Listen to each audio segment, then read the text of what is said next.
Good evening to all of you. First of all आज discussions basically करना है, last minute revision है। कल कैम्स का आईपीओ आने वाला है, तो क्योंकि कल कैम्स का आईपीओ आने वाला है, जैसे कि एग्ज़ाम से पहले हम लोग क्या करते हैं, लास्ट मिनट रिवीजन करते हैं कि नहीं।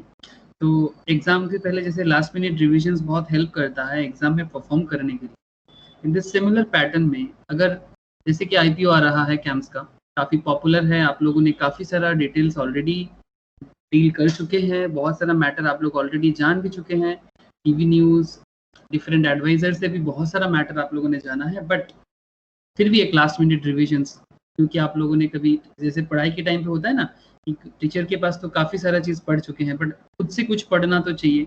तो बेसिकली ये वही है कि जो आप खुद करना चाहते हैं, तो मैं कोशिश करता हूँ कि क्यों ना एक बार एक रिविजन्स दे दिया जाए, तो एक डिसीजंस लेने में भी सुविधा होगा, या फिर कल जब आईपीओ लेंगे तो एग्जाम में कैसा परफॉर्म होगा, आईपीओ में क्या मतलब इन्वेस्टमेंट करना चाहिए या नहीं करना चाहिए, या फिर आईपीओ में ले या फिर सेकेंडरी मार्केट में ले, मतलब जब एक बार आईपीओ मार्केट में आ जाए फिर लेना चाहिए, सब कुछ का पता चल जाएगा। मतलब बेसिकली स्कैम्स, ये जो कैम्स जो आईपीओ है, ये कैम्स आईपीओ किस तरह से मार्केट में आके अपना हिट करेगा, इसका सारा का सारा डिटेल्स को आइडिया करने के लिए आपको एक नॉलेज अभी मिल जाएगा। तो चलिए रिविजनरी पैटर्न स्टार्ट करते हैं, आपको बहुत हेल्प मिलने वाला है, मुझे पूरा उम्मीद है, डिसीजंस लेने में भी काफ़ी सुविधा होगा। तो देरी किस बात की।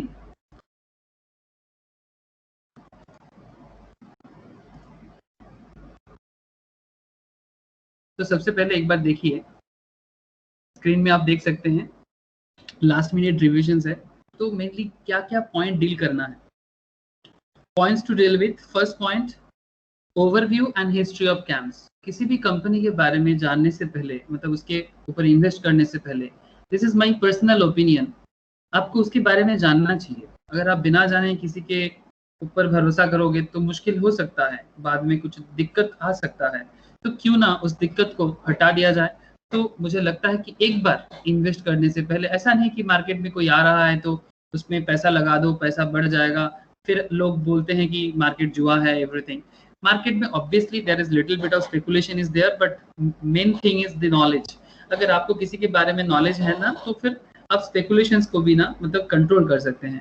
But this is not about speculations, ये कोई जुआ नहीं है, फुल ऑफ नॉलेज है। तो अगर आप कैम्स के बारे में जानेंगे, कैम्स के बारे में अगर आप सोचेंगे, तो उसका ओवरव्यू एंड हिस्ट्री एक बार देख लीजिए, तो आपको थोड़ा हेल्प मिलेगा कि हाँ कि ये कंपनी क्या है, इसको जानने के लिए। Second thing, fundamental analysis. अब सेकेंड थिंग में देखिए, फंडामेंटल एनालिसिस में डिस्कस करने वाला हूँ आपके साथ। डिटेल्स फंडामेंटल्स तो काफ़ी टाइम टेकिंग है, जो शायद आप लोगों ने कर चुका, लेकिन फिर भी मैं एक बार याद दिलाने के लिए रिविजनरी नोट्स पे पीएल एक बार जरूर डिस्कस करने वाला हूँ। PL in the sense profit and loss account. Profit and loss account जो है कंपनी का, उसको मैं जरूर एक बार डील करूंगा आज। And balance sheet discussions, company का बैलेंस शीट, उसका एसेट लायबिलिटी का सिचुएशंस, ये सारा का सारा चीज मैं थोड़ा डिस्कस करूंगा ओवरव्यू वाइज, समरीटिकली। And last thing that is meaning of RTA. जैसे कि ये कैम्प्स जो है, ये रजिस्टर एंड ट्रांसफर एजेंट्स है, ये रजिस्टर ऑफ ट्रांसफर एजेंट्स करता क्या है, इसके बारे में आपको आइडिया होना चाहिए। एंड कुछ 17 इंपॉर्टेंट पॉइंट्स है जो आपके लिए बहुत इंपॉर्टेंट है।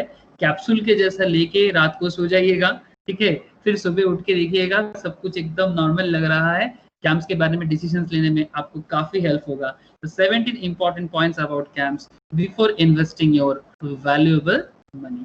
तो दैट इज द थिंग जो हम लोग अभी करने वाले हैं। तो चलिए क्यों ना देरी किया जाए, देरी ना करके हम लोग स्टार्ट कर लेते हैं फटाफट। तो सबसे पहले ओवरव्यू से ही चालू कर दिया जाए, कैम्प्स है क्या, करता क्या है। तो इस मैटर पे देरी किस बात की। आप देख सकते हैं यहाँ पर कैम्प्स एक computer age management service limited है। Computer age management service limited company का फुल फॉर्म है। ये एक mutual fund company, mutual fund transfer agency है। This is a mutual fund transfer agency. क्या होता है म्यूचुअल फंड ट्रांसफर एजेंसी, इसके ऊपर मैं बताऊंगा, प्लीज वेट कीजिएगा, वीडियो के एंड पे मैं जरूर आपको बताऊंगा कि म्यूचुअल फंड ट्रांसफर एजेंसी क्या करते हैं, जिसको आरटीए भी कहते हैं, रजिस्टर एंड ट्रांसफर एजेंट्स। अगर किसी को बाद में कैम्प जैसे कंपनी बिल्डअप करना है तो उसका भी आइडिया आपको मैं जरूर बताऊंगा, लेकिन फिलहाल आप देख लीजिए कि क्या है सिचुएशंस। तो computer age management service is a mutual fund to the Indian asset management companies with a share of 69.6% of the asset under management. मतलब आप इतना जरूर समझ सकते हैं कि जितना म्यूचुअल फंड्स कंपनीज अपना मतलब म्यूचुअल फंड्स में हम लोग इन्वेस्ट करते हैं ना मार्केट में, हम लोग टीवी में कितना ऐड भी देखते हैं कि mutual fund investment is subject to market trades whatever, but basically mutual fund companies asset management companies होते हैं जो अल्टीमेटली स्टॉक मार्केट में ही इन्वेस्ट करते हैं, कोई ना कोई कंपनी में इन्वेस्ट करते हैं, बॉन्ड्स वगैरह है और भी अलग अलग फाइनेंशियल इंस्ट्रूमेंट है जहां वो लोग इन्वेस्ट करते हैं और बदले में हमको आपको रिटर्न देते हैं, कंपनीज को भी रिटर्न देते हैं। तो करेंटली इनके पास टोटल जो मैनेजमेंट ये क्या करता है, डेटाबेस को मैनेज करता है। आप इतना समझ लीजिए कि ये कैम्स जो है ये डेटाबेस को मैनेज करता है, फिर और डिटेल्स में आगे बताने वाला हूँ। तो इनके पास करेंटली 69.6% मतलब 70% एसेट अंडर मैनेजमेंट, जितना total mutual fund Indian market में अवेलेबल है उसका 70% म्यूचुअल फंड का डेटाबेस एवरीथिंग ये कंपनी मैनेज करता है। मतलब इसी पॉइंट से ये चीज पूरा का पूरा क्लियर हो जाता है कि कैम्स कितना इंपॉर्टेंट एक कंपनी है और जिसका बिजनेस सिनेरियो तो आपको धीरे धीरे अभी पता चल ही जाएगा। The company was incorporated in year 1988. ये कंपनी 1988 का कंपनी है।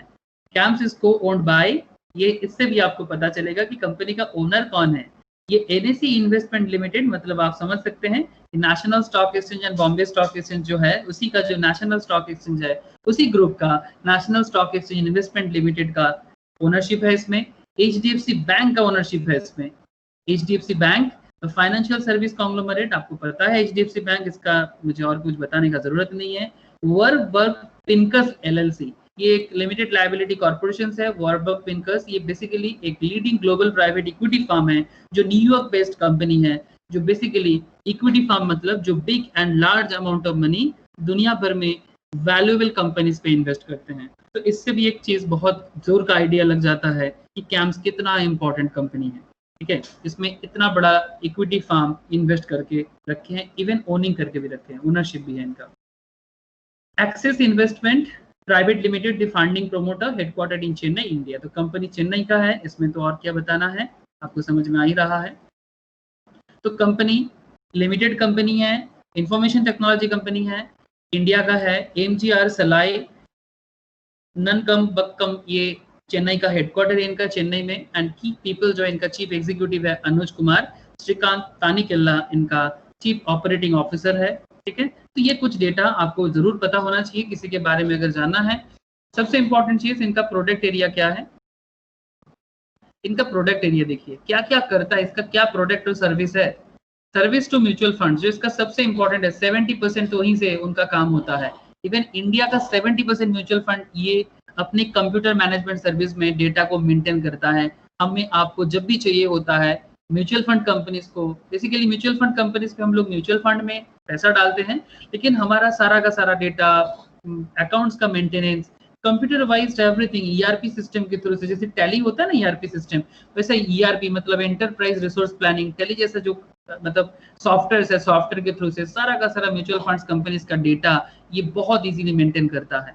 यही इनका मेन काम है। ठीक है, आप समझ सकते हैं कि बहुत इंपॉर्टेंट काम करते हैं। Service to mutual funds, PAN, permanent account number, डीन, ठीक है, ये सब का जो डिटेल्स है। Service, payment service, service to private insurance companies also, private insurance companies उनको भी सिमिलर वही डेटा का, बेसिकली इंश्योरेंस कंपनीज का डेटा बहुत इंपॉर्टेंट होता है कि किसके नाम पे क्या इंश्योरेंस है, कब मैच्योर होने वाला है, कब इंश्योरेंस फेलियर हो रहा है किसी का, उनको रिमेंबर कराना, उसको इंटीमेशन देना, each and everything.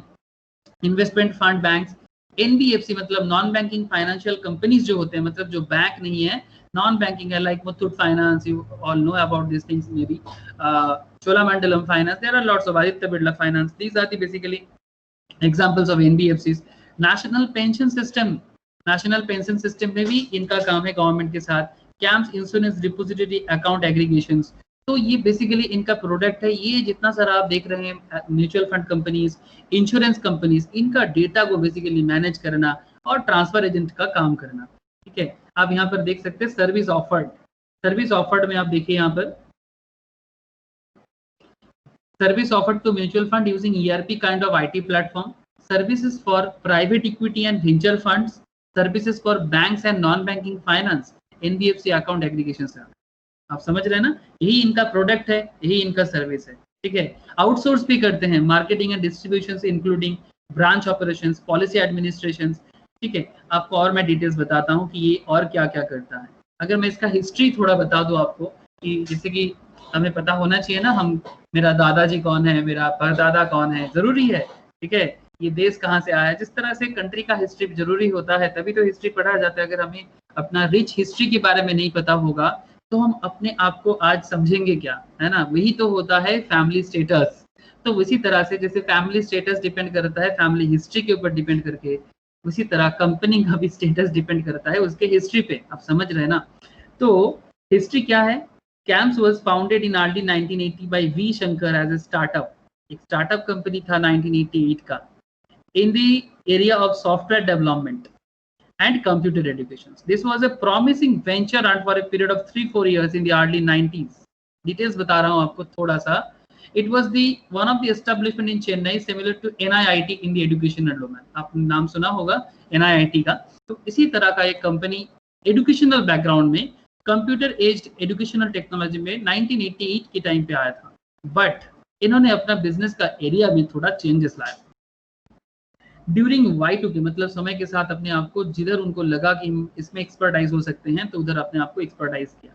During year 2000 CAMS decided that the domestic financial service was the area on focus and the area of operation is manage service among the IT service. मतलब ये जितना सारा domestic financial matters है, like mutual funds, like equity service, ये जो companies का जो data है, जो भी इंश्योरेंस कंपनीज, इनका जो फाइनेंशियल डेटा है, इनको मैनेज करने के लिए IT एनेबल्ड टेक्नोलॉजी मतलब इंफॉर्मेशन टेक्नोलॉजी का काफी जोर का जरूरत पड़ रहा है। तो ये IT सर्विस के थ्रू से वो अपने आप को फाइनेंशियल लेवल में IT एनेबल्ड का सर्विस देने के लिए रेडी हो गया। तब Indian financial service went through a renaissance, है ना, मतलब एक चेंजिंग मूवमेंट के साथ चला रहा था। मतलब रेनेसेंस मतलब रिवॉल्यूशन आ रहा था 97-98 के टाइम पे। You all no I think कि कंप्यूटर इंडिया में आया है और कंप्यूटर आने के बाद टेक्नोलॉजिकल फील्ड में एक बिग चेंजेस, और उसी चेंजेस का फायदा ये कंपनी 97-98 में लिया। आप एक चीज देख सकते हैं ना, अगर 88 में चालू ना होता तो शायद 97-98 में ये टेक्नोलॉजिकल चेंजेस का जो रेनेसेंस आया था, ये रेनेसेंस का पार्ट नहीं बन सकता। बट एक चीज भी है कि समय के साथ अपॉर्चुनिटी उसी को मिलता है जो समय से मेहनत करके आते हैं। तो ये कंपनी को भी मिला, कैम्स को 2006-07 में, मतलब ये इस टाइम पे फ्रॉम 97-98 टू 2006-07 एरिया में इनको काफी सुविधा मिला।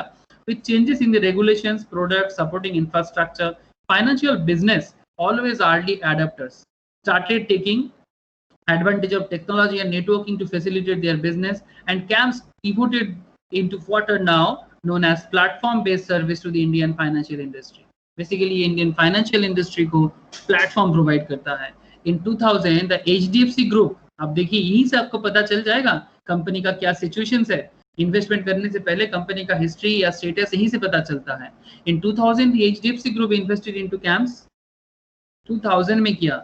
Facilitating in its chosen business in 2007, company accepted the PE investors, मतलब private equity investors, to further facilitate it, help in its operation in early 2000 Indian Stock Exchange, the NSE 2 के position in the company। मतलब आप समझ सकते हैं 2014 में NSE ने इसका positions लिया, मतलब कोई बड़ा बात होगा तभी ना NSE ने लिया, कुछ तो important करता होगा। क्या important करता है धीरे धीरे पता चल जाएगा आपको, ऐसे ऑलरेडी थोड़ा बहुत पता चल चुका है, बट आगे और डिटेल्स पता चल जाएगा कि एक्चुअल में ये करता क्या है।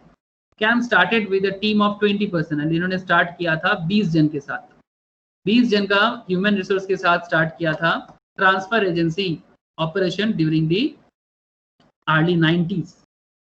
कैम्स का और क्या बताएं, camps had handled IPO, like इन्होंने IPO में भी काम किया। IPO जब लाया जाता है उस टाइम पे उसका जो टोटल मैनेजमेंट है, IPCL laboratories, Wockhardt limited, NCD issues, RPPL, RPEL, Crossland research etcetera, ठीक है। एंड आप यहाँ पर देख सकते हैं Ford Escort model launch during 1996 by Ford India private limited. ये इतना सारा मैटर में अलॉटमेंट के ऊपर भी, जो अलॉटमेंट करने के टाइम पे किस पे कितना अलॉटमेंट हो रहा है, ये जो डेटा मैनेजमेंट है, ये काम बहुत इंपॉर्टेंट है। तभी तो कंपनी को इन्फॉर्मेशन मिलता है कि हाँ ये कौन हैंडल कर रहा है। Just like a accountant in a business, जो बिजनेस का लैंग्वेज है अकाउंट्स, उसका लैंग्वेज का डिटेल्स देके बिजनेसमैन को हेल्प करता है। सिमिलर वे में डेटा को प्रॉपरली मैनेज करके कंप्यूटर सिस्टम भी टेक्नोलॉजिकली मैनेज करके ये अल्टीमेटली कंपनी को हेल्प करता है अपना बिजनेस को स्मूथली रन कराने में। With the advent of close ended mutual funds, आपको म्यूचुअल फंड्स का अगर आइडिया है, म्यूचुअल फंड्स ओपन एंडेड होता है, क्लोज एंडेड होता है, इसके ऊपर क्लास में मैं दूसरा क्लास में म्यूचुअल फंड क्लास में डिस्कस करता हूँ, ठीक है। तो अभी डिटेल्स में तो जाना पॉसिबल नहीं होगा, बट फिलहाल मैं इतना बताना चाहूंगा कि close ended mutual funds and CAMS was involved in processing of Indian Bank mutual fund and later started to handle the operation of Alliance Capital Mutual Fund. This was the first open ended mutual fund, ठीक है। And CAMS also handled the oldest Indian mutual funds like JM Mutual Funds, ITC Threadneedle, Zurich India Mutual Fund, San and FC Mutual Fund, Dundee Mutual Fund, Taurus Mutual Fund, etc. काफी big mutual funds companies को इन्होंने handle किया। And as of 2018 जब business का details बढ़ने लगा, CAMS employs about 7,000 plus people, offers varied service to the mutual funds. इतना लोग CAMS में काम कर रहा है, आप समझ रहे हैं ना, 7,000 people वर्क, कितना लोग काम करते हैं, इससे भी ना थोड़ा आइडिया मिल जाता है कि ऑर्गेनाइजेशन कितना बिग नेटवर्क के साथ काम कर रहा है। 270 plus locations all over India. India में 28 स्टेट्स है एंड 9 यूनियन टेरिटरीज है, उसमें 270 लोकेशंस में ये काम करता है ऑल ओवर इंडिया में। तो यहीं से थोड़ा आइडिया मिल जा रहा होगा आपको कि कितना बिग नेटवर्क के साथ ये अपना पूरा का पूरा डेटाबेस मैनेजमेंट या कंप्यूटर एज मैनेजमेंट सर्विस को ये हैंडल करते हैं। सर्विस टू म्यूचुअल फंड जो इसका मेन एरिया है, ट्रांजैक्शन एक्सेप्टेंस एंड प्रोसेसिंग, ठीक है, ERP लाइक IT एनाबेल्ड के साथ, रिडेम्पशन एंड पे आउट सेटलमेंट, इंटर रिकॉन्सिलिएशंस मतलब चेकिंग वगैरह करना, रिकॉर्ड कीपिंग करना जो मैं आपको बार बार बता रहा हूँ, कस्टमर को सर्विस देना, वाइट लेवल कॉल सेंटर का काम देना, बिजनेस इंटेलिजेंस एंड एनालिटिक्स का काम करवाना, ब्रोकरेज कंप्यूटेशन, ये जो ब्रोकरेज होता है उसका कंप्यूटेशन कितना पे आउट करना चाहिए, एवरीथिंग हिसाब, डिविडेंड इशुएंस कितना होगा, क्या होगा, किस तरह से होगा, डिस्पैच एंड उसका रिकॉन्सिलिएशन, मतलब आप समझ रहे हैं ना कितना इंपॉर्टेंट काम ये करता है। Consolidated and active statement with varieties of inbuilt dynamic dashboards, मतलब ये technologically app, mobile app dashboard develop करते हैं, जैसे कि आप लोग यूज करते हैं ना कोई ब्रोकिंग कंपनीज का आप जरूर प्लेटफॉर्म यूज करते होंगे, Zerodha, Karvy, ICICI direct, even आज मॉडर्न डे में पेटीएम मनी आया है, 5 पैसा आया है, there are varieties kind of dashboard system है। तो ये mobile app and my CAMS portal के थ्रू से इस तरह से बहुत सारा कंपनीज के लिए टेक्नोलॉजिकली ये सब बिल्डअप करके डेटा को हैंडल करते हैं, तो बहुत वाइटल काम करते हैं, तभी हम लोग डैशबोर्ड के थ्रू से काम कर पाते हैं। सर्विस पर private equity and venture fund में pre sales, investors on boarding service, MIS reporting, मतलब ये मार्जिन इंट्राडे स्क्वायर ऑफ, कि इंट्राडे में जो सेल होता है ना, मतलब किसी ने कितना इंट्राडे में क्या परचेस किया, कितना बाई हुआ, कितना सेल हुआ, किसका क्या स्क्वायर ऑफ हो रहा है, इसका रिपोर्ट करना पर्टिकुलर ऑर्गेनाइजेशंस को। मतलब there are lots of important thing जो stock market and equity sectors में हो रहा है, ये सारा का सारा डिटेल्स मैं ये चीज आपके साथ शेयर कर लूंगा, ठीक है, या फिर मैं वीडियो के नीचे लिंक में प्रोवाइड करूंगा, आप एक बार वहां से डाउनलोड करके प्लीज गो थ्रू जरूर कीजिएगा। एक बार इन्वेस्टमेंट करने से पहले आपको इसके बारे में थोड़ा जानकारी लेना जरूरी है। तो ये एक ओवरऑल मैंने आपको बताया कि कितना सारा एरिया में काम करते हैं, ठीक है। इसके बाद आपको एक इम्पॉर्टेंट और एक चीज बता दें कि ये जो कंपनी है इनके अंडर पे काफी बिग मेंबरशिप एसोसिएशंस पे एक्रेडिटेशंस पे आया है। कैम्स जो है ये फाउंडिंग मेंबर है रजिस्टर्ड एसोसिएशन ऑफ इंडिया का। इंडिया में जो रजिस्टर्ड एसोसिएशन है, कंपनी रजिस्टर्ड एसोसिएशन ऑब्वियसली, इनका फाउंडिंग मेंबर भी यही है, which was founded in the year 1991। Rain के नाम पे जाना जाता है, representative body of registered and share transfer agency in India. CAMS is a member of the National Association of Software and Service of USA, ठीक है। CAMS एक ISO 9000 2008 certified company है, ये ऑब्वियसली जो भी एक जरूरी चीजें हैं। तो दीज आर दी थिंग्स जो बेसिकली CAMS के बारे में आपको एक ओवरऑल आइडिया चाहिए था। मैंने कोशिश किया कि CAMS क्या है, CAMS क्या करता है, इसका प्रोडक्ट सर्विस एरिया कहाँ तक है, ठीक है, क्योंकि कंपनी में आप इन्वेस्ट करेंगे तो क्यों ना इसके बारे में आपको थोड़ा बहुत आइडिया मिल जाए, ठीक है। तो ये था कंपनी का ओवरव्यू पार्ट। अब मैं आपको इसका फंडामेंटल मतलब कंपनी का बिजनेस के एरिया में थोड़ा लेके जाना चाहता हूँ कि करेंटली इसका बिजनेस सिनेरियोस कैसे है। लेकिन बिफोर दैट एक बार मैं आपको बता दूं ये RTA का एक्चुअल मीनिंग क्या है, रजिस्टर एंड ट्रांसफर एजेंट्स का। चलिए देखिए, रजिस्टर एंड ट्रांसफर एजेंट्स का एक्चुअल मतलब क्या है, तो आपको ना CAMS के काम के बारे में टोटल आइडिया मिल जाएगा। आई थिंक ये बहुत इंपॉर्टेंट एक डेफिनेशन एंड डिस्क्रिप्शन है, जो थोड़ा डिटेल्स में ही मैं आपको बता रहा हूँ, आपको सुविधा होगा समझने में। देखिए, definition of register and transfer agents.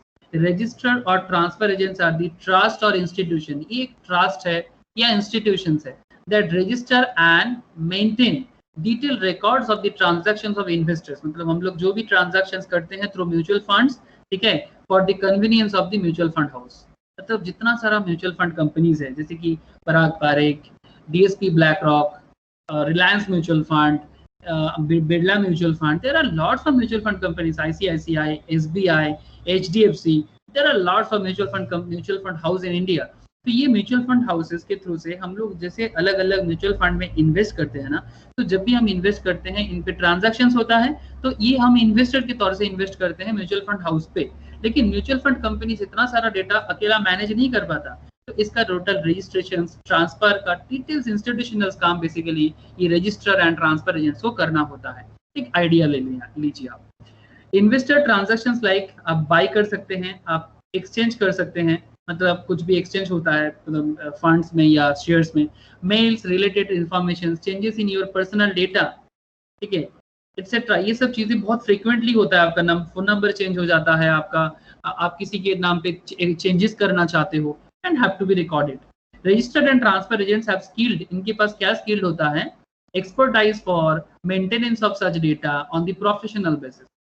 ये पूरा का पूरा मैटर को मेंटेन कर सकता है, thereby contributing to saving cost and time involved in keeping detailed accurate records of the investors. मतलब म्यूचुअल फंड कंपनी से कोई गलती ना हो जाए, तो ये सारा का सारा मैटर डिटेल्स हैंडल करते हैं registered and transfer agents. Basically जो लोग NISM करते हैं, national institute of security market के थ्रू से RTA का एग्जाम होता है, ठीक है, रजिस्टर एंड ट्रांसफर एजेंट्स का एग्जाम होता है। अब वहां से NISM, national institute of security market, जो सेबी का एक एजुकेशनल इंस्टीट्यूशन है, वहां से एग्जाम पास करके रिलेटेड फील्ड में एक्सपीरियंस लगा के आप RTA बन सकते हैं। लेकिन फिलहाल आप देखिए कि इंडिया में कितना बिग प्लेयर है RTA related. There are also extend to providing information to the investors about new offers. अच्छा, ये काम भी करते हैं कि इन्वेस्टर्स को कोई न्यू ऑफर देना है, उसका भी काम इनके थ्रू से म्यूचुअल फंड कंपनीज को मिलता है। मैच्योरिटी डेट किसका आ गया, किसका म्यूचुअल फंड मैच्योर हो रहा है, किसका अभी बाकी है, ठीक है। इन्वेस्टर फ्रेंडली इन्फॉर्मेशन, मतलब आज हम लोग इन्वेस्टर्स जितना अच्छे से मतलब समझ पाते हैं कि क्या इन्फॉर्मेशन है हमारे रिगार्डिंग, तो बेसिकली बैकग्राउंड में ये हीरो की तरह काम करते हैं RTAs, at one place for their reference some of the RTAs। कुछ फेमस RTAs क्या है, जैसे कि ये जो कंपनी कैम्स आ रहा है, आप सब कोई देख पा रहे हैं, that is CAMS computer age management service. एक ओल्ड कंपनी है, काफी पुराना। कार्बी स्टॉक ब्रोकिंग है, ये कार्बी भी ये RTA का काम करते हैं। ड्यूज इन्वेस्टर सर्विस है, और भी है जैसे कि BNP परिवार जैसे एक कंपनी है। देयर आर नॉट बहुत सारा, but it's a basically oligopoly market, duopoly market you can say. It's a duopoly market, मतलब hardly 4, 5, 6 players in this market, तो बहुत ज्यादा कोई है नहीं ये RTA पैटर्न पे जो बहुत लार्ज अमाउंट पे डेटा को हैंडल करता है। तो ये था, मैंने आपको बताया कि ये कैम्स का काम क्या है, रजिस्टर एंड ट्रांसफर एजेंट करता क्या है। आई होप कि आपको ये पैटर्न काफी पसंद आएगा, क्योंकि कंपनी का नाम और कंपनी कितना का शेयर ला रहा है, इससे ज्यादा जरूरी है कंपनी करता क्या है, जो आपको एज एक लेमैन को भी समझ जाना चाहिए, ठीक है, ताकि मतलब इतना भी कोई बिग इशू नहीं है कि एकदम लेमैन के लैंग्वेज में अगर हम मैटर को समझ लें, तो मुझे लगता है काफी सुविधा होगा। ये इंडियन फाइनेंशियल मार्केट को भी बहुत सुविधा होगा। फाइनेंशियल एजुकेशन काफी नॉर्मल एंड रेगुलर होना चाहिए, काफी इजी होना चाहिए। तो ये था कुछ मैटर जो RTA के बारे में आपको बताया। अभी मैं आपको ना थोड़ा फंडामेंटल एनालिसिस की तरफ लेके जा रहा हूँ कि आप एक बार देख लीजिए इन्वेस्टमेंट करने से पहले प्रॉफिट एंड लॉस अकाउंट का क्या सिचुएशन है एंड बैलेंस शीट का क्या सिचुएशन है। तो क्यों ना PL एंड बैलेंस शीट में डिस्कशंस किया जाए। तो चलिए PL एंड बैलेंस शीट में हम लोग अपना डिस्कशंस को आगे बढ़ाते हैं।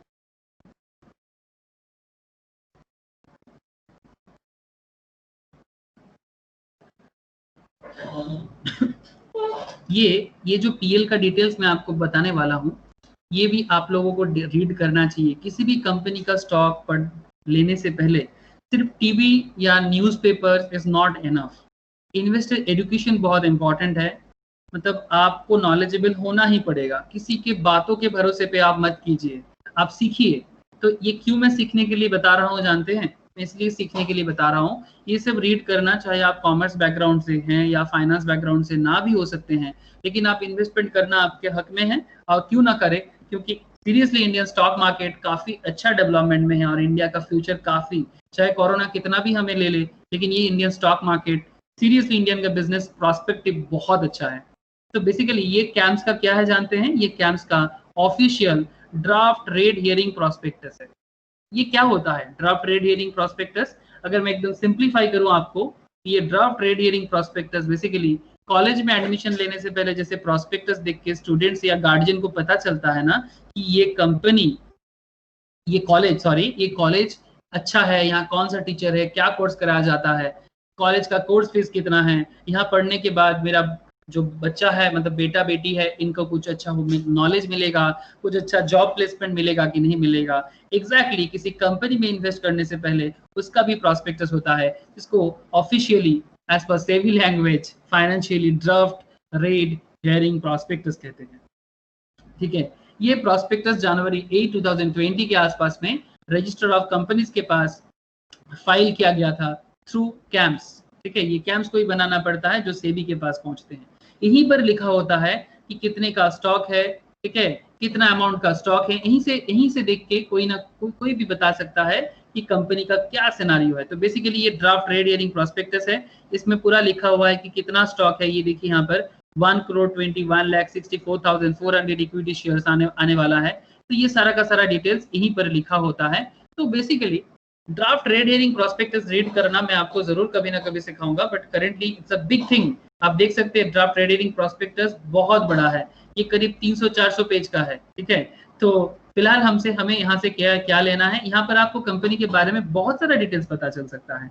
तो किसी भी कंपनी में इन्वेस्ट करने से पहले, लेकिन हाँ, ड्राफ्ट रेट हियरिंग प्रॉस्पेक्टस को रीड करने के लिए आपको ऑब्वियसली थोड़ा सा फाइनेंशियल नॉलेज, अगर आप नॉन फाइनेंस बैकग्राउंड से भी हैं तो आपको थोड़ा लेना चाहिए, इसके ऊपर एजुकेशन लेना जरूरी है। उसके बाद आपको सुविधा होगा, आपको किसी का भी गाइडेंस का इतना जरूरत नहीं होगा, आप खुद भी डिसीजन ले सकते हैं, सोच सकते हैं।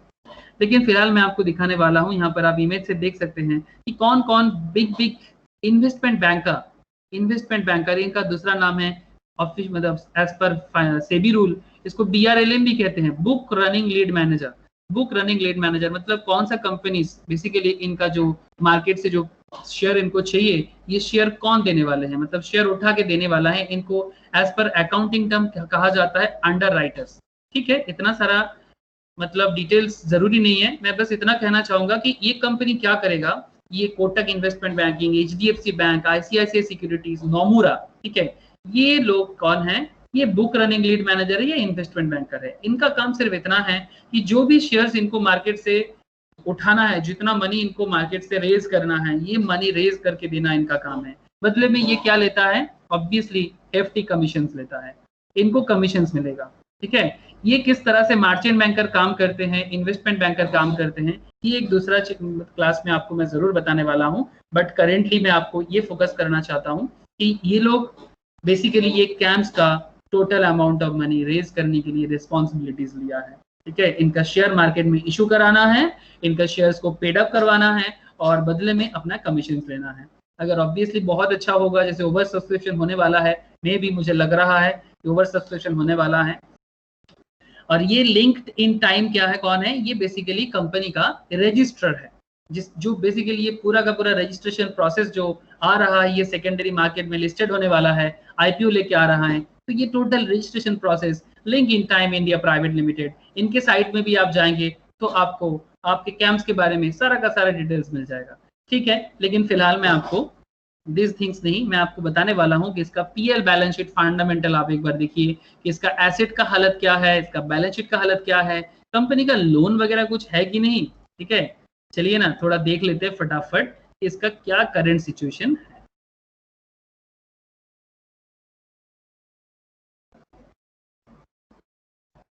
आप देख सकते हैं बहुत सारा भीड़ है, लेकिन ये भीड़ में बहुत इंपॉर्टेंट इंफॉर्मेशन छुपा होता है। अगर आपको ये रीड करना आ जाएगा ना, तो आप किसी भी कंपनी के बारे में एक डिसीजंस लेने पे सीरियसली, मतलब अगर आप नॉन इन फाइनेंस बैकग्राउंड से हैं या नॉन फाइनेंस से हैं, अगर आपने कॉमर्स में कोई डिग्री लेके रखी है, चार्टर्ड है, कुछ भी है आप, बट अगर आपको ये सब रीड करने की एक बार आदत हो जाएगा तो आप कंपनी के बारे में बहुत इजीली डिसीजंस ले सकते हैं, इतना मैं आपको जरूर बताऊंगा। ओके, डिटेल्स रीड करना आपको मैं ज़रूर सिखाऊंगा। बेसिक के क्लास में शेयर मार्केट में हम लोग बात तो ये सब करते ही हैं, बट फिलहाल मैं आपको बताने वाला हूँ कि कंपनी का एसेट एंड लायबिलिटी क्लास। ठीक है, आपको सबसे पहले मैं कंपनी का एक बार एसेट लायबिलिटी बता देता हूँ। एक बार आप देख लीजिए कि कंपनी का ये नॉर्मली देखिए, जो लोग अकाउंट्स का पढ़ाई किए हैं, लाइक चार्टर्ड किए हैं, बीकॉम एमकॉम या एमबीए टाइप में फाइनेंस में पढ़ाई किए हैं, उनको तो रीड करना आसान है, बट एक नॉन फाइनेंस बैकग्राउंड का इंसान किस तरह से ये मैटर को रीड कर सके। तो देखिए, एक सिंपल मैटर बताऊंगा कि ये जो आपको दिखाई दे रहा है ना, ये कंपनी का बैलेंस शीट है। ठीक है, ये एज पर शेड्यूल 3। ठीक है, इतना टेक्निकल टर्म्स इंपॉर्टेंट नहीं है करेंटली। इन्वेस्टमेंट करने के लिए सब कोई थोड़ी ना टेक्निकल टर्म जानेगा, पर एटलीस्ट लिखा क्या है, इसका मतलब क्या है, ये थोड़ा पता होना चाहिए। बट देखिए, कंपनी का current assets and current liability, ठीक है, इधर आप देख सकते हैं यहाँ पर कंपनी का, this is the asset side of the company. ठीक है, आप यहाँ पर एक चीज देख सकते हैं कि डिटेल्स जो है, सबसे पहले यहाँ पर आप एज एकदम रिसेंट जो डेटा है, दैट इज लास्ट ईयर 2019 का 30 सितंबर, मतलब जस्ट 6 मंथ्स का डेटा है 2019 का। उससे पहले ये एज ए 30 सितंबर 2018 का 6 मंथ्स का डेटा है, मतलब 2 क्वार्टर का, first 2 quarter of 2018, first 2 quarter of 2019। And यहाँ पर आप देख सकते हैं 31 मार्च ईयर एंड में कंपनी का information, and 31 March 2019 year and में इंफॉर्मेशन, एंड 31 मार्च 2017 का कंपनी का इंफॉर्मेशन। इससे आपको क्या सुविधा होगा, इससे आपको ये हेल्प होगा कि आप कंपनी का ग्रोथ स्टेज समझ पाएंगे कि कंपनी का ग्रोथ स्टेज किस तरह से हुआ है। जैसे मनी का ग्रोथ से पता चल जाता है ना, अगर आपके पास पैसा होगा तो आपका एसेट भी ग्रो करेगा, है ना, सिंपल लॉजिक है। If you can earn more money then you also earn some more assets. तो अगर आप मनी अर्न ज्यादा करेंगे तो आपका एसेट भी बढ़ेगा। तो इससे एक बिजनेस का ग्रोइंग कंसेप्ट का पता चल जाता है, कंपनी के बारे में समझने में थोड़ा इजीनेस आ जाता है। तो चलिए देखते हैं कि कंपनी का एसेट क्लास में किस तरह से इंक्रीज हुआ है। ये जो डिटेल्स है ना, इसके लिए तो आपको मुझे पूरा डिटेल्स बोलना पड़ेगा, बट मैं करेंटली फोकस कर रहा हूँ कि सिर्फ एसेट साइड पे, मतलब आपको मैं एक ओवरऑल आइडिया देना चाहता हूँ। बाकी ये सब ना बहुत डिटेल्स कैलकुलेशन है। ठीक है, ये इसके लिए आपको थोड़ा सा फाइनेंस के ऊपर थोड़ा सा कुछ डिटेल्स पढ़ाई करना पड़ेगा, तभी जाके आप इसको समझ पाएंगे। बट आपको मैं अभी समरी बता रहा हूँ क्योंकि this is the last minute revision, तो इतना डिटेल्स लास्ट मिनट रिविजन पे आप भी पागल हो जाएंगे। तो don't worry for that. Currently आपको मैं कुछ एसेट एंड लायबिलिटी पे फोकस करके भी आप समझ सकते हैं कि कंपनी का सिनेरियो क्या है। ठीक है, बहुत सारा लोग बहुत कुछ बातें कर रहे हैं आसपास में, सही गलत, लेकिन आप ही खुद विचार कर लीजिएगा इसके बाद कि कितना सही है कैम्स का शेयर, कितना गलत होगा आपका इन्वेस्टमेंट अगर होगा तो। मुझे तो ज्यादा सही लग रहा है, बट फिर भी एक बार आप भी विचार जरूर कीजिएगा, लेकिन विचार करने से पहले एक बार जरूर देख लीजिए इसका टोटल एसेट क्लास का सिनेरियो क्या है। ये देखिए, इसका एसेट का ग्रोथ एरिया, ये 2017 है, आप देख पाते हैं, आप देख सकते हैं 2017 में कंपनी का टोटल एसेट था 5848, ये सब मिलियंस में है, this all are in millions, यहाँ पर लिखा हुआ है। यहाँ पर एकदम स्टार्टिंग में जब भी बैलेंस शीट बनाया जाता है ना, तो उसमें लिखा जाता है कि ये बैलेंस शीट रुपीज में या मिलियंस में बनाया जाएगा। तो rupees in millions, million dollar पे नहीं, सिर्फ मिलियंस पे बनाया गया, ओनली मिलियंस। ठीक है, दिस इज द एरिया। ठीक है, तो एवरीथिंग, जैसे कि अगर आपको मिलियन का हिसाब का आइडिया नहीं है, मैं बता देता हूँ आपको, 1 मिलियन इक्वल्स टू 10 लाख होता है। 1 million equals to 10 lakh and 10 million equals to 1 crore होता है। ठीक है, तो इससे आप एक आइडिया कैलकुलेशन कर ही सकते हैं। अगर 1 मिलियन इक्वल्स टू 10 लाख है and 10 million equals to 1 crore है, तो बाकी हिसाब का करोड़ में जो आपका देशी भाषा है, इंडियन लैंग्वेज है, उसमें हम लोग करोड़ बोलते हैं, तो करोड़ में क्या होगा आपको आइडिया लग जाएगा। तो यहाँ पर आप देखिए कि कंपनी ने अपना जो ये है करेंट एसेट्स, मतलब जो एसेट्स 1 साल के अंदर यूज किया जाता है उसको करेंट एसेट्स कहते हैं, और टोटल एसेट्स मतलब करेंट एसेट्स मतलब नॉन करेंट मतलब जो फिक्स एसेट्स है, सॉरी, जो फिक्स्ड एसेट्स है जो 1 साल से ज्यादा दिन तक होता है, और जो करेंट मतलब जो 1 ईयर के अंदर होता है। तो जो भी हो, fix assets plus current assets जो है कंपनी का, ये दोनों मिला के कंपनी का एसेट सिचुएशन देखिए, 5848 मिलियन। ठीक है, 5848 मिलियन का एसेट 2017 में था। 6978.48 मिलियन का एसेट इनका बढ़ा है, इंक्रीज हुआ है 2018 में। फिर इंक्रीमेंट है 7363.24 का 2019 के 31 मार्च के एंड पे, मतलब ईयर एंड पे। और ये जो दो डेटा है, ये है 2018 का, देखिएगा 2018 का 6 मंथ्स का डेटा है ये, क्योंकि 6 मंथ्स में 2 क्वार्टर आता है, तो 2 क्वार्टर में अगर कंपनी कितना अर्न करता है इसका भी आपको आइडिया मिल जाता है। ये आप देख सकते हैं यहाँ पर एज एट 30 सितंबर 2019 के एंड पे 2 क्वार्टर के एंड पे इनका एसेट क्लास देखिए 8,871 मिलियन। ठीक है, इसको बस आप 10 मिलियन इक्वल्स टू 1 करोड़ है, तो इतना मिलियन इक्वल्स टू कितना करोड़ होगा, आप एक बार अपने कैलकुलेटर में, सिंपल है, आप एक बार कैलकुलेशन कर लीजिए। इतना मिलियन का एसेट कंपनी ने बिल्डअप किया है through out the last 3-4 years. तो कंपनी का current business scenario asset class से आपको एक आइडिया मिल ही जाता है। सर एसेट तो आपको समझ में आ रहा है, बट एसेट के साथ लायबिलिटी भी आता है ना, तो क्योंकि एसेट के साथ लायबिलिटी भी आता है, तो एक बार देखते हैं ना कि कंपनी का लायबिलिटी क्या है, कंपनी का क्या लायबिलिटी है। ठीक है, एसेट तो हमें समझ में आ रहा है कि हाँ कंपनी ने काफी अच्छा एसेट का ग्रो किया है 2017, 18, 19 में धीरे धीरे काफी ग्रो किया है।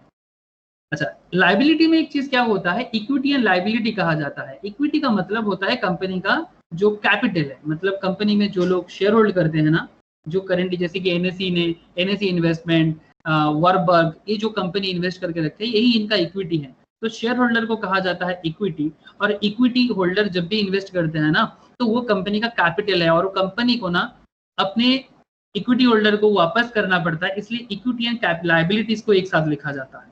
तो अगर इक्विटी एग्जैक्टली कंपनी का डायरेक्ट लायबिलिटी तो है नहीं, बट लायबिलिटी का सबसे चिंता वाला बात वही है अगर मार्केट में कंपनी का कुछ लोन वगैरह है कि नहीं। ठीक है, तो अगर आप यहाँ पर देख सकते हैं non current liability and current liability. Non current मतलब कोई बड़ा लोन वगैरह है कि नहीं। As such financial liabilities, other financial liabilities as such बहुत कुछ नहीं है, मतलब बैंक लोन तो कुछ है ही नहीं, कुछ दिख नहीं रहा है, बट कुछ फाइनेंशियल लायबिलिटीज है। लाइक आप देख सकते हैं यहाँ पर कंपनी का एसेट, यहाँ पर अगर आप देखें कि 31 मार्च 2019 का एंड का ये डेटा है, और ये 30 सितंबर 2019 का एंड का डेटा है, मतलब मार्च के बाद सितंबर आता है, मतलब सितंबर के एंड के बाद भी अगर आप देखें 8,871.15 मिलियन का एसेट है, उसके हिसाब से उनका अगर आप लायबिलिटी देखिएगा, मतलब इक्विटी लायबिलिटी सब कुछ मिला के, मतलब एक साल के अंदर का लायबिलिटी, एक साल से ज्यादा लायबिलिटी, जो करंट है वो एक साल के अंदर का, जो पुराना है नॉन करंट मतलब एक साल से ज्यादा, और इक्विटी सब कुछ मिला के अगर आप टोटल लायबिलिटीज देखें, टोटल लायबिलिटीज मतलब इक्विटी को थोड़ा मैं साइड करता हूँ, ठीक है, सिर्फ लायबिलिटी देखिए आप, मार्केट में इनका लायबिलिटी है 4002.17, मतलब 4002 मिलियन। 8000 का एसेट है, 4000 का लायबिलिटी है। इक्विटी को मैं इसलिए नहीं ले रहा हूँ, इक्विटी को मैं इसलिए नहीं ले रहा हूँ क्योंकि इक्विटी कंपनी का ट्रू ओनर है। ठीक है, ये इससे आप कंपनी का पोजीशन समझ सकते हैं, मतलब इन्हीं का कैपिटल से बिजनेस चलता है, यही तो कंपनी का पूंजी है जो कंपनी ने अपने शेयर होल्डर से लिया है, जो इतना दिन कंपनी पे भरोसा करके कंपनी को पैसा देके रखा है। तो ये कंपनी का ट्रू ओनर का है। इसको एक साथ इसलिए लिखा जाता है इक्विटी एंड लायबिलिटीज बोल के, बिकॉज इसका एक अलग अकाउंटिंग कैरेक्टर है कि अगर हम अपने बिजनेस को पैसा देते हैं ना, तो ये मेरा बिजनेस का लायबिलिटी है कि वो मुझे पैसा वापस करे, तो दैट्स व्हाई इसको एक तरह का लायबिलिटी माना जाता है। बट ये एक्जैक्टली लायबिलिटी नहीं है। लायबिलिटी मतलब कोई आउटसाइडिंग लायबिलिटी है कि नहीं, गवर्नमेंट टैक्स लायबिलिटी कुछ है कि नहीं। जैसे आप देख सकते हैं यहाँ पर करंट टैक्स लायबिलिटी सितंबर के एंड पे तो अभी तक जनरेट नहीं हुआ है, लेकिन पुराना लायबिलिटी 28 मिलियन का लायबिलिटी है टैक्स का। तो ये सब बाकी फाइनेंशियल कुछ लायबिलिटीज है जो 4002 मिलियन का लायबिलिटी है 30 सितंबर 19 के एंड पे। एसेट है 8871, मतलब यहीं से एक चीज बहुत क्लियर हो जाता है कि कंपनी का फाइनेंशियल सिचुएशंस बहुत स्ट्रांग है, फाइनेंशियल सिचुएशंस काफी स्ट्रांग है, मतलब आप भरोसा कर सकते हैं कंपनी में। डूबने वाला तो एकदम नहीं है, उल्टा बहुत ज्यादा ग्रोथ करने वाला कंपनी है। फाइनेंशियल सिचुएशन स्ट्रांग है कंपनी का, काफी स्ट्रांग है, 2:1 से भी ज्यादा रेशियो है इसका। तो ये है सिचुएशंस। आप अगर लायबिलिटी का हालत देखिए कि स्टार्टिंग में कंपनी के पास इक्विटी लायबिलिटी कितना था। अच्छा, लायबिलिटी सिर्फ लायबिलिटी देखिए, total liabilities only. Total liability में 1721 मिलियन का लायबिलिटी था, फिर थोड़ा लायबिलिटी ग्रोथ किया, लायबिलिटी बढ़ा, मतलब क्या, कंपनी मार्केट में लोग भरोसा कर रहा है, लोन वगैरह थोड़ा बहुत दे रहा है, कोई फाइनेंशियल हेल्प कर रहा है। 2950 का लायबिलिटी इंक्रीज हुआ, फिर 2647 का लायबिलिटीज इंक्रीज किया। इस साल तो थोड़ा और लायबिलिटीज लिया इन्होंने क्योंकि बिजनेस में ग्रोथ है, लेकिन कोई एज सच बैंक लोन वगैरह डायरेक्टली कुछ इनका है नहीं, एकदम इन डेप्ट, मतलब डेप्ट फ्री है एक तरह से। तो इस हिसाब से देखा जाए तो कंपनी का सिनेरियो काफी अच्छा है अगर एसेट लायबिलिटी सिनेरियो से हम देखें। तो आई होप आपने देखा कि कंपनी का asset class and liability class का एक थोड़ा सा ओवरव्यू आपको मिला लास्ट मिनट रिविजन्स पे, कैम्स का आईपीओ लेना चाहिए कि नहीं चाहिए। लेकिन उससे भी एक इम्पॉर्टेंट थिंग जो आपको हर साल का डेटा से मिलेगा, दैट इज कंपनी का प्रॉफिट एंड लॉस सिनारियो, है ना। ये तो सबको बहुत पसंद है कि भाई अल्टीमेटली ठीक है एसेट लायबिलिटी समझ में आया, बट प्रॉफिट एंड लॉस का हालत क्या है। तो अगर आप कंपनी का प्रॉफिट एंड लॉस सिनेरियोस में थोड़ा कंसंट्रेट करेंगे, ज्यादा नहीं थोड़ा कंसंट्रेट करना है। यहाँ पर आप देख सकते हैं this is the income of the company. ज्यादा डिटेल्स में अभी अंडरस्टैंड का जरूरत नहीं है, बस ओवरव्यू लीजिए, इससे ही आपको कल के लिए डिसीजन लेने में सुविधा होगा। ज्यादा डिटेल्स के लिए आपको भी बहुत पढ़ाई करना पड़ेगा, थोड़ा बहुत, ठीक है, बहुत नहीं बोलूंगा। लेकिन इनकम पे देखिए, कंपनी ने 31 मार्च 2017 में इतना इनकम किया था। इनका मतलब प्रॉफिट नहीं, हाँ, इनका मतलब जितना मेरा रेवेन्यू आ रहा है। ये ऑल्सो रुपीज इन मिलियंस है। Statement of profit and loss आप देख पा रहे हैं, यहाँ पर कॉन्सोलिडेटेड है। आप देख सकते हैं यहाँ पर 5026.38 मिलियन का इनकम हुआ था 2017 के एंड पे। 6614 का इनकम बढ़ा है सर, इनकम इंक्रीज हुआ है। आप देख सकते हैं यहाँ पर 6614 मिलियन का, फिर 7114 मिलियन का, फिर 351 मिलियन। ये आप गलत मत सोचिएगा, यहाँ पर आपका मिसकंसेप्शन नहीं होना चाहिए। ये पूरा साल का है और ये ओनली 6 मंथ्स का है। 30 सितंबर मतलब आपको क्या है ना, ये हमारा यहाँ पर फाइनेंशियल ईयर मार्च से चालू होता है। मार्च से सितंबर काउंट कीजिए, मार्च से सितंबर आवर काउंट करेंगे तो मार्च, अप्रैल, मई, जून, जुलाई, अगस्त, सितंबर 6 मंथ्स का डेटा है। 6 मंथ्स का डेटा है, तो ये 6 मंथ्स का इनकम का रिजल्ट है 2018 का, और ये 6 मंथ्स का इनकम का डेटा है 2019 का। आप समझ रहे हैं, ये दोनों है 6 मंथ्स का डेटा। तो 6 मंथ्स में मतलब 2 क्वार्टर में होता है 6 मंथ्स। साल में 4 क्वार्टर है, 2 क्वार्टर, ये फर्स्ट 2 क्वार्टर का रिजल्ट है। तो फर्स्ट 2 क्वार्टर में कंपनी का हालत 2018 एंड 19 में आप देख सकते हैं। तो ये है इनकम का सिनेरियो। अगर इनकम से एक्सपेंस को हटाएंगे तो प्रॉफिट मिल जाएगा ना। तो एक्सपेंस में देख लेते हैं कि कंपनी का इनकम है 3600.29, एकदम लेटेस्ट बता रहा हूँ आपको मैं, 3600 मिलियन, हाँ 3600 मिलियन, 3600 मिलियन का इनकम है। एक्सपेंस है उस हिसाब से ओनली 2396, मतलब 2396, 2400 मिलियन का एक्सपेंस है। अगर हम प्रॉफिट देखें यहाँ पर तो आप देख सकते हैं एकदम लेटेस्ट लास्ट 6 मंथ्स का 827 मिलियन का कंपनी का इनकम है। 827 मिलियन का कंपनी का प्रॉफिट है। This is the profit. Income से एक्सपेंस को हटाओ, अपना कमाई से अगर आप खर्चा को हटा दोगे तो वही आपका प्रॉफिट होता है। एकदम सिंपल कैलकुलेशन है। तो यहाँ से इसको हटाया गया, बाकी कुछ और भी खर्चा यहाँ पर था, तो अल्टीमेटली रिजल्ट ही आता है 827.49। आप प्रॉफिट में भी इंक्रीमेंट देख सकते हैं। ये तो 6 मंथ्स का डेटा है। अगर आप एनुअल डेटा देखना चाहते हैं तो आपका फोकस एरिया यहाँ होना चाहिए। ये एनुअल फोकस का एरिया है। 2017 में कंपनी ने 1242 मिलियन का प्रॉफिट किया था। 2018 में कंपनी ने 17-18 में 1463 मतलब 1463 का प्रॉफिट किया था, और 2019 में 1308.95 मिलियन का प्रॉफिट किया था। तो ये है कंपनी का लास्ट 3 साल का एंड लेटेस्ट 6 मंथ्स का प्रॉफिट एंड लॉस का डेटा, है ना। तो आई थिंक यहाँ से आपको एक आइडिया तो मिल ही जा रहा है कि कंपनी का करेंट प्रॉफिटेबल सिचुएशंस कितना अच्छा है। करेंट प्रॉफिटेबल सिचुएशंस कंपनी का कितना अच्छा है। 827 मिलियन, दैट मीन्स कंपनी का प्रॉफिट करिए 1300 मिलियन, मतलब करीब 130 करोड़ का प्रॉफिट है 2019 के एंड पे। करीब 130 करोड़ का प्रॉफिट हुआ है कंपनी का, एकदम प्योर प्रॉफिट। ये जिस तरह का बिजनेस मॉडल है ना, ये CAMS computer age management service, इस तरह का बिजनेस मॉडल में ना सीरियसली बहुत ज्यादा स्किल बेस्ड वर्क है। तो वैल्यूएशंस करना काफी थोड़ा अलग होता है, ज्यादा डेप्थ का बात नहीं होता, मेनली मैनेजमेंट में और टेक्नोलॉजी पे फोकस है, तो रेवेन्यू काफी ज्यादा मार्जिन रहता है। जैसे कि आप लोगों ने देखा जो लास्ट एक आईपीओ गया है दैट इज हैप्पीएस्ट माइंड, वो भी एक टेक्नोलॉजी बेस्ड कंपनी है। किस तरह से मार्केट में एक अपना जगह, बहुत जोर का जगह बनाया, तो उसी तरह से ये कैम्स का भी कुछ ऐसा फोकस एरिया है। यहाँ पर इसका अगर आप अर्निंग पर शेयर देखते हैं तो कंपनी का पर शेयर का अर्निंग जो करेंट डेटा के हिसाब से है करीब 16.97 का डेटा है इसका बेसिक लेवल पे। डाइल्यूटेड मतलब अगर कंपनी का कोई convertible debenture, preference shares, bond कुछ ऐसा है, उनको भी अगर बाद में शेयर में ट्रांसफर किया जाए तो कंपनी का पर शेयर का अर्निंग थोड़ा कम है, क्योंकि तब शेयर से अमाउंट बढ़ जाता है तो 16.95।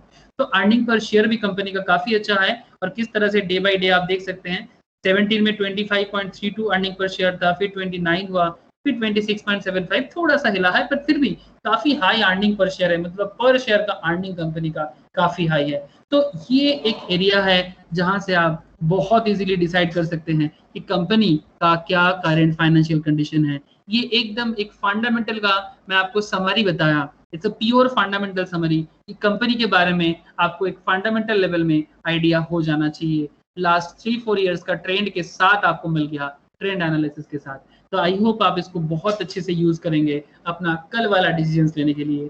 ठीक है, तो चलिए डिसीजंस लेने से पहले प्लीज बहुत ध्यान से सुनिए। डिसीजंस लेने से पहले इंपॉर्टेंट 17 पॉइंट्स सुन के जाइएगा। इंपॉर्टेंट 17 पॉइंट्स सुनिए या रीड कीजिए, जहां मर्जी कीजिए, पर 17 इंपॉर्टेंट पॉइंट्स जरूर इंपॉर्टेंट है। आप एक बार जरूर देखिए कि क्या 17 इंपॉर्टेंट पॉइंट्स है जो कल कैम्स का डिसीजन लेने में आपको हेल्प करने वाला है। तो प्लीज एक बार देख लीजिए कैम्स का इंपॉर्टेंट 17 डिसीजन।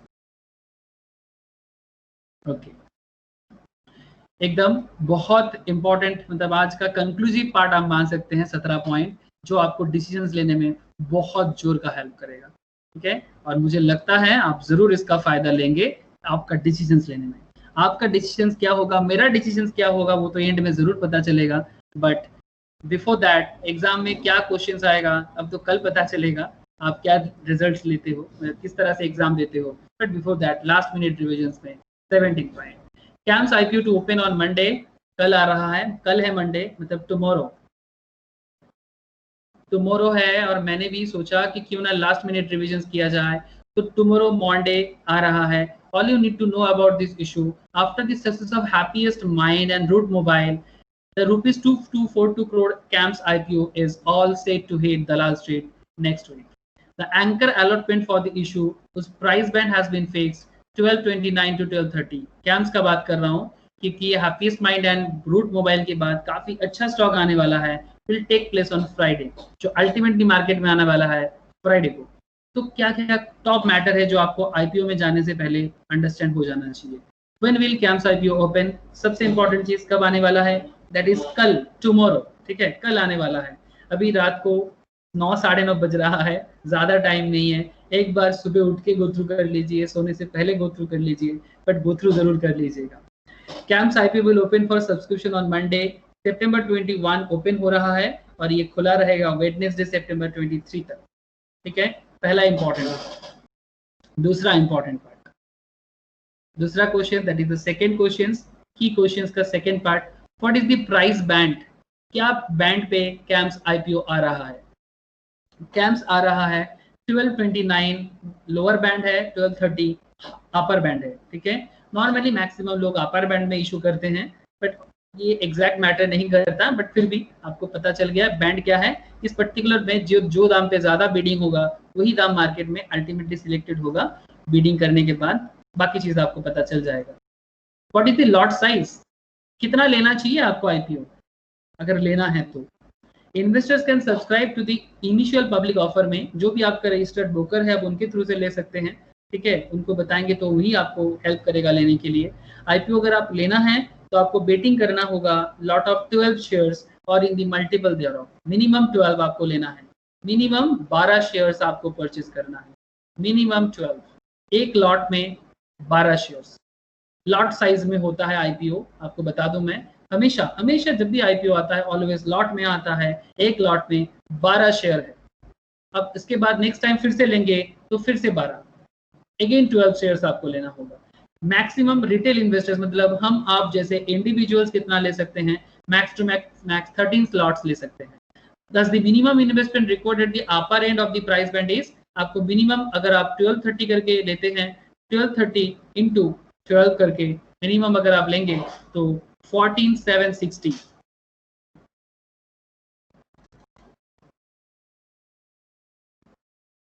14760 इतना आपको इन्वेस्ट करना होगा।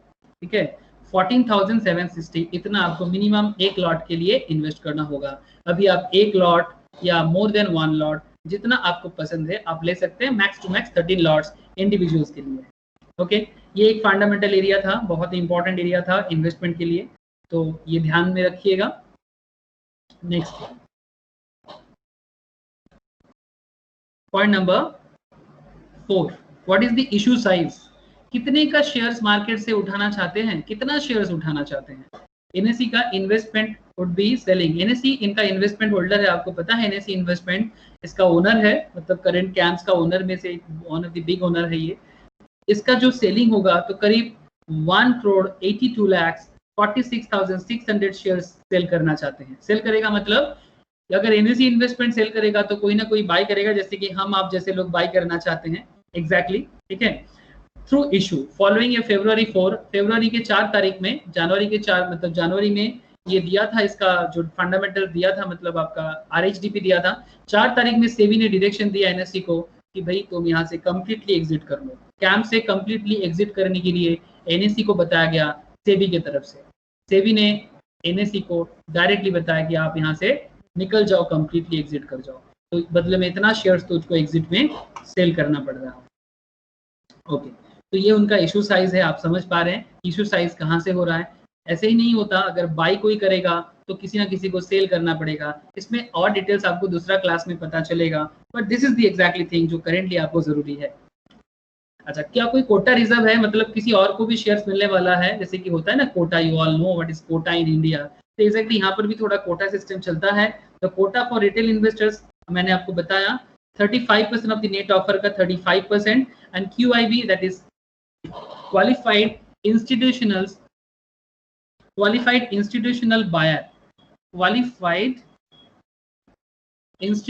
बायर, मतलब जो इंस्टीट्यूशंस लाइक LIC और भी जो म्यूचुअल फंड कंपनीज, ये लोग इंस्टीट्यूशनल्स में होता है।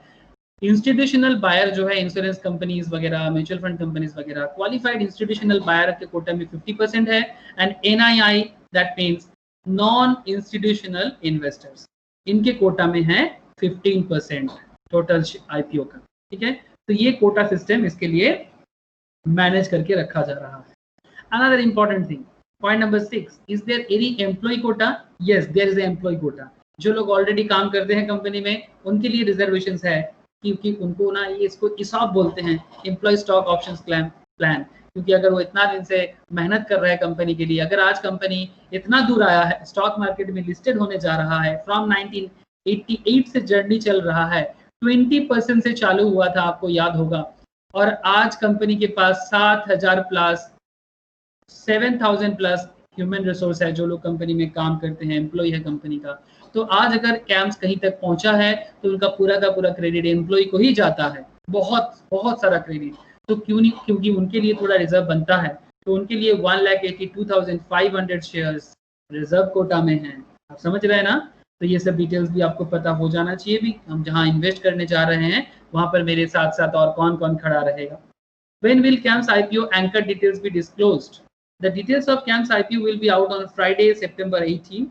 Prithvish Kandoi, Executive Vice President and ICICI Securities said, institutional investors have perceived the company very well. मतलब जो institutional investors हैं उनको लग रहा है कंपनी बहुत दूर का जाएगा, बहुत valuable है. We are expecting an overwhelming demand from institutional investors in this issue. मतलब जो institutional level पे invest करेगा ये काफी ज्यादा invest कर सकता है, इवन बहुत भरोसा कर रहा है कंपनी पे। ये एक जगह है कंपनी के बारे में, मतलब आप इसको एक पॉजिटिव वे में जरूर सोच सकते हैं। Another thing, when will the basis of allotment out?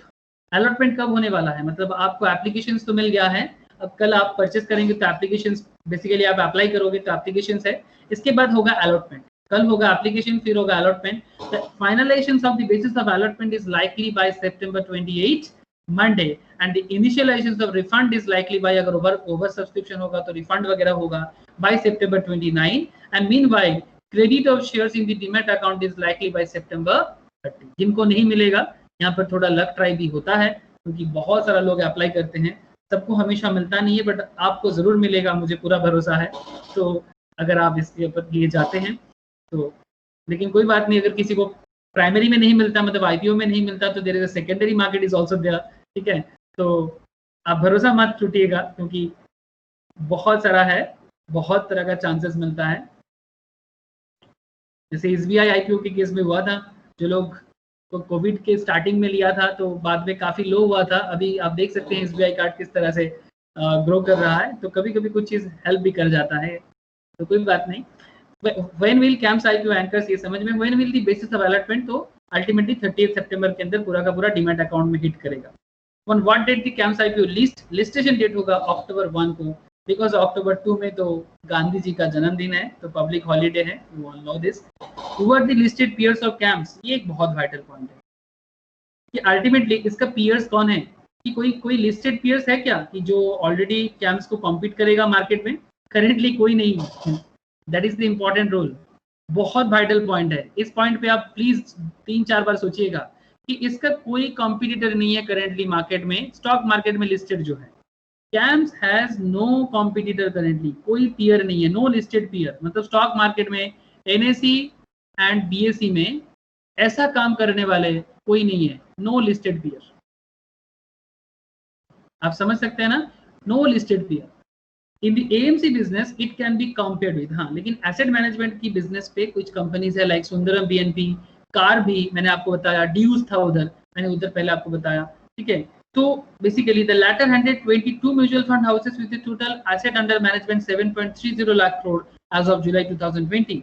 As an insurance depository the company has 3 peers in India. अगर इंश्योरेंस डेटा मैनेज करने में अगर कोई इनका कॉम्पिटिटर है, जैसे कि ये भी इंश्योरेंस लेवल पे काफी काम करते हैं इंश्योरेंस कंपनीज के साथ, तो उनपे सबसे बड़ा है तो obviously NSDL, national security depository limited, जिनके पास बेसिकली हमारा डीमैट अकाउंट भी होता है। Database management tops in the market in terms of market share, handling 45% of the E insurance policies. But चिंता ना कीजिए, कैम्स भी सेकंड पोजीशन पे है 32% के साथ।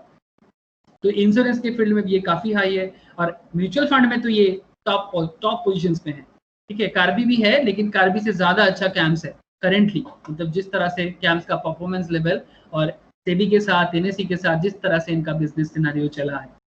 Point number 11, where could we check CAMS IPO allotment. आपको कहां पता चलेगा कि आपका अलॉटमेंट हुआ या नहीं हुआ, कहां पता चलेगा? Those who would bid for the issue can check the subscription status www.linktime.co.in। मैंने आपको बताया था ना कि कौन रजिस्टर है, ये मैंने आपको स्टार्टिंग में ही बताया था। The online portal of Linktime India Private Limited, the registered to the IPO. The registered to an issue is a SEBI registered entity qualified to act as such and which is electronically processed। तो आप यहाँ पर जाएंगे तो आपको पता चल जाएगा कि आपको अलॉटमेंट मिला कि नहीं मिला। Okay, and 12, point number 12, another vital point, who are the leading book managers? I have already discussed। मैंने जब आपको DRHP का ओवरव्यू दे रहा था, ड्राफ्ट रेड हेयरिंग प्रोस्पेक्टस का, मैं आपको बता रहा था ना कॉलेज प्रोस्पेक्टस जैसा है कंपनी का शेयर परचेस करना, उसी टाइम पे मैंने आपको बताया था कि करेंटली कौन इस कंपनी को मार्केट में लेके आने के लिए काम कर रहा है। इनका मार्केट से इनका जो भी शेयर का पैसा चाहिए, ये इशू उनके लिए काम करेगा बिहाफ में। Kotak Mahindra capital, HDFC bank, ICICI securities, Nomura financial advisory security. What is the asking valuations for camps IPO? इसका आस्किंग वैल्यूएशंस क्या है? आस्किंग वैल्यूएशंस मतलब प्राइस टू बुक वैल्यू। जो लोग नॉन फाइनेंस बैकग्राउंड से है उनको थोड़ा दिक्कत होगा समझने में, बट फिलहाल आप इतना समझ लीजिए कि जिसका इतना बुक्स वैल्यू है, बुक वैल्यू अकाउंट जितना है, book value amount and market value amount, market value amount book value से 3461 गुना ज्यादा है। दैट मीन्स कंपनी कुछ अच्छा ही ज्यादा लेवल में परफॉर्म कर रहा है। प्राइस टू बुक वैल्यू इसका काफी हाई है, ठीक है। मतलब इसका बुक वैल्यू लेवल से मार्केट वैल्यू काफी हाई लेवल में चल रहा है। फिलहाल आप इतना ही इसका मैटर पे समझिए, ठीक है। Set asset light business model, ये एक एसेट लाइट बिजनेस मॉडल है। इनका रेवेन्यू काफी हाई है। इवन आप देख सकते हैं investors tend to give a lot of weightage to the fact that the company generates a very high return on equity. इसका इक्विटी रिटर्न काफी हाई है, तो आप इसके बारे में समझ सकते हैं ना। इसका इक्विटी रिटर्न काफी हाई है, मतलब इसका शेयर होल्डिंग में जो रिटर्न है ये काफी हाई लेवल में रिटर्न भी प्रोवाइड कर सकता है। इसका मार्जिन भी काफी हाई होता है। What does camps do? मैंने ऑलरेडी हिस्ट्री बताने के टाइम पे आपको बताया था, 1988 में आने वाला कंपनी है। Companies largest registered and transfer agent of mutual funds today with an aggregate market share of 70% base, मैंने आपको ऑलरेडी बताया। एवरेज एसेट अंडर मैनेजमेंट इनके पास कितना है ये भी मैंने आपके साथ डिस्कस किया। What does CAMS stand for? CAMS का पूरा नाम आपको ऑलरेडी पता चल गया, computer age management service. What is the revenue breakup? बहुत इंपॉर्टेंट पार्ट है। इनकम कहाँ से करता है कंपनी? मैंने आपको पीएल बैलेंस शीट में इनकम शो किया, बट आपको पता नहीं चला कि भाई इनकम कहाँ से हो रहा है। वो इनकम इसका कहाँ से हो रहा है ये आपको यहाँ पता चल जाएगा कि ये ये जो कैम्स कंपनी है ये कहाँ से इनकम करता है। तो प्लीज एक बार, बहुत इंपॉर्टेंट पॉइंट है आप सबके लिए, ये कहाँ से इनकम करता है, आप एक बार प्लीज फटाफट देख लीजिए। Revenue breakup. Overall, the revenue from the mutual fund business stood at 86.9%. मतलब आप तो समझ ही रहे हैं, बेसिकली म्यूचुअल फंड डेटा इनका सबसे बड़ा हाथ है, तो म्यूचुअल फंड बिजनेस से इनका टोटल रेवेन्यू का 86.9% आता है।